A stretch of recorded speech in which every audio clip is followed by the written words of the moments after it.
기류의 답이 있다 로드맨입니다. 코로나19로 가장 큰 타격을 받은 사람들, 아무래도 소상공인들이겠죠. 그들의 삶은 얼마나 무너졌을까요? 또 이 위기를 헤쳐나갈 방법은 없는 걸까요? 길 위에서 답을 찾아보겠습니다. 그럼 이자는 어떻게 하라고? 지금은 전부 다 쓰러져야 돼요.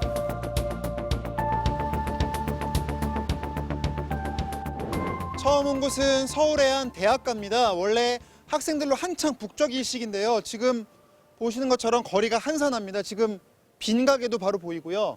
바로 옆에 있는 가게도 지금 빈 상태로 그대로 있습니다.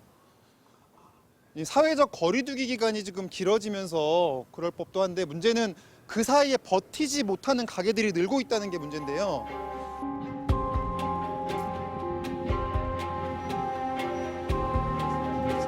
한참 바빠야 될 시간인데 개강도 미뤄지고 해가지고 지금 임대료는 어떻게 내고 계세요? 지금 솔직히 말씀드리면 좀 밀려있는 상황이기도 하고, 여기 앞집 같은 경우에는 거의 20몇 년, 30년 거의 다 가까이 된 집도 있는데 너무 심각하니까 결국은 그냥 나가시는 경우도 있죠. 20년 동안 그 많은 역경을 다 버티셨을 텐데.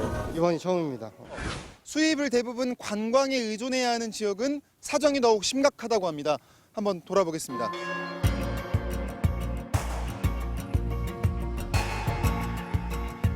바닷가 바로 앞에 있는 카페 건물인데 지금 영업을 하지 않고 있습니다. 산불 났을 때, 그때도 없었지. 그래도 그때는 잠깐이었어요. 지금 3일 만에 한 팀 한 방 하나 나왔고, 강원도 지역 호텔이 대부분 찼다는 언론 보도가 나오고 있지만 주로 대형 숙박업소들 위주로 조사한 결과일 뿐 소형 업소 주인들은 대부분 여전히 울상이었습니다. 지금은 전부 다 쓰러져야 돼요. 왜냐면 대출 있잖아요. 손이 이렇게 튕그러졌어요. 그렇게 해도 손이 왜요? 일을 했어요. 사람 둘 수가 없잖아요. 신경 써가고 지금 안면마비도 왔어요, 지금. 예? 안녕하세요. 선부들도 줄였고 원래는 몇 분이나 계셨는데요? 여기랑 2명이서 이교대로 돌아갔는데 한 명이 한조가 돼서 이제 이교대로 돌아가. 저희가 지난 강원 산불 때 피해 입은 자영업자분을 취재하러 왔던 바로 그 음식점이거든요. 이재민뿐만이 아닙니다. 지금 너무 힘이 들어요. 겁나요. 그래서 다시 와봤는데 지금 아예 문이 잠겨 있습니다. 열어봐야 솔직히 손님 하나도 없어요. 11월 달 지나가면서 그나마 이제 조금씩 이제 경기를 좀 회복하고 있었거든요. 근데 이제 바로 코로나가 또. 소상공인의 눈물 닦아줄 수 있을까요? 정부도 막대한 재정을 들여가며 대책을 내놓고 있습니다. 영세 자영업자에게 1인당 월 50만 원씩, 길게는 3개월까지 지급할 방침이고요. 이미 3월부터는 매출 8,800만 원 이하 자영업자에게 부가가치세를 연평균 최대 120만 원까지 깎아주고 있습니다.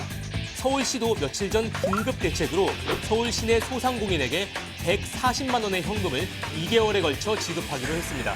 소상공인 41만 명에게 지급될 걸로 보이는데 예산만 5,740억 원이 듭니다. 대출 규모도 늘었습니다. 정부에서 2단계에 걸쳐 16조 4천억 원의 대출 자금을 소상공인에게 공급하는데요. 신용도가 낮은 소상공인에게도 일단 2조 7천억 원을 투입해서 보증 없이 1,000만 원을 빌려주기로 했습니다. 그런데 정작 현장에서는 이런 막대한 지원을 체감하기 어렵다는 목소리가 나오고 있습니다. 제가 그 현장에 왔습니다. 이곳은 서울 남대문 시장인데요. 상인들의 말 한번 들어보겠습니다.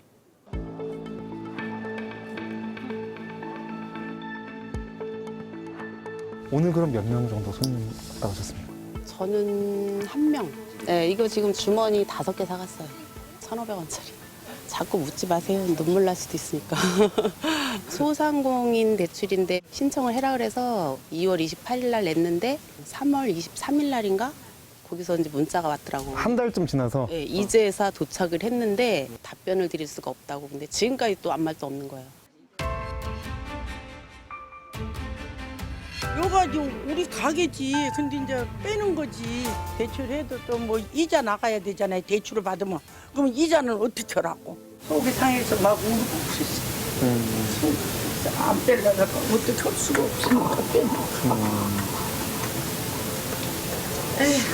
정부 지책은 뭐 10등급까지 사실은 대출이 된다고 했었어요. 근데 실제로 10등급, 9등급, 8등급 이런 분들이 가서 대출을 신청을 하시면 거의 지금 안 되는 실정이고. 오히려 신용등급이 낮을수록 더 코너에 몰리신 분들이 있는 거 아니겠습니까? 그렇죠. 예전에 썼던 그런 금액들이 있으니까 아예 대상이 안 돼 버리는 경우가 많죠.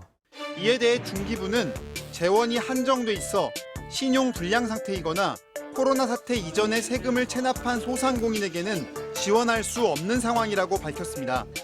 정부도 무작정 지원을 늘릴 수만은 없는 상황. 해결할 방법은 없는 걸까요? 이곳은 서울 성동구의 한 전통시장입니다. 최근 일부 건물주들이 임대료를 낮추면서 그나마 숨통이 트인 상인들이 많아졌다고 합니다. 장사도 좀 안 되고 해서 전화 한번 드려서 부탁했더니 흔쾌히 받아주시더라고요. 상인들이 잘 돼야 저희 뭐 건물 임대료도 잘 받을 것이고 특수한 환경에 처하다 보니까 거기에 좀 보탬이 되고자. 지자체에서 착한 임대인에게 건물 보수와 안전 점검 비용을 깎아주는 등의 혜택을 제시하며 적극적으로 나선 결과 성동구에서만 520여 곳 점포의 건물주가 임대료 적게 받기에 동참했습니다. 좀 도와주십시오 하면서 이제 상인들이 직접 얘기는 못 하잖아요. 그거를 이제 구청이 대신 해줬다고 생각하시면 됩니다. 그래서 그러니까 눈빛이 좀 되게 카리스마가 있으세요. 뭔가 이 눈빛을 보면 뭔가 인하해야 될 것 같은 느낌도 들고. 아닙니다.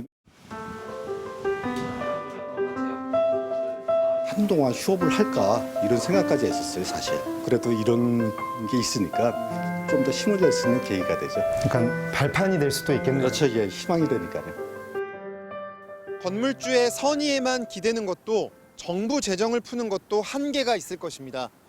하지만 이렇게 막막하고 어려운 상황에서도 위기를 분담해 십시일반으로 고통을 나눈 곳은 그래도 아직 희망을 잃지 않고 있었습니다. 바로 이것이 길 위에서 찾은 답이었습니다. 로드맨이었습니다.